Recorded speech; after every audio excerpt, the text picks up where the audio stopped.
میرا جینا میرا مرنا الہی تیری خاطر ہو.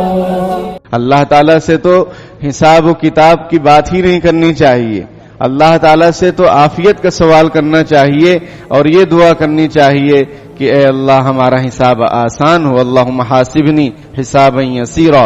نبی اکرم صلی اللہ علیہ وسلم یہ دعا پڑھا کرتے تھے اور یہ دعا مانگا کرتے تھے کہ اے اللہ میرے حساب کتاب کو آسان فرما. یہ کیا کہ اس کو کریں گے تو حساب نہیں دینا پڑے گا اور بعد میں کریں گے تو حساب دینا پڑے گا. اس کا مطلب یہ ہے کہ آپ حساب دینے کے لیے تیار ہیں.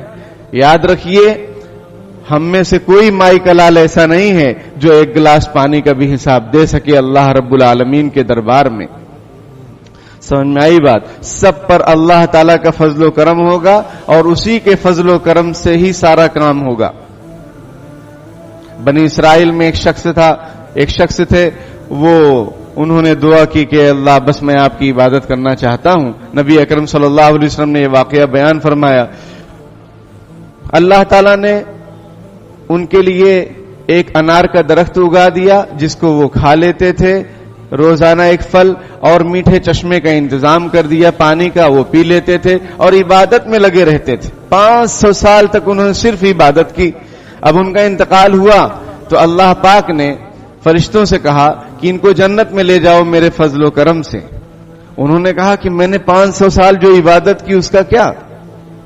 آپ صلی اللہ علیہ وسلم فرماتے ہیں کہ اللہ تعالیٰ نے ان سے کہا کہ جو میری نعمتیں تم پر تھیں، تم کو صحت قوت کس نے دی؟ تم کو انار کا درخت کس نے دیا؟ میٹھے چشمے کا پانی کس نے دیا؟ اور توفیق کس نے دی؟ چلو اس کا حساب دو. وہ کانپنے لگے، ان سے حساب نہیں بن پڑا، وہ ڈر گئے اور پھر اللہ سے دعا کی کہ اللہ اپنے فضل و کرم سے جنت میں مجھے داخل کر دیجئے. تو میرے بھائیوں وہ 500 سال، یہاں تو 100 سال کا بھی ٹھکانہ نہیں. اللہ خیر و عافیت سے رکھے جب تک رکھے. تو جو کوئی بھی جنت میں داخل ہوگا وہ اللہ کے فضل و کرم سے جنت میں داخل ہوگا.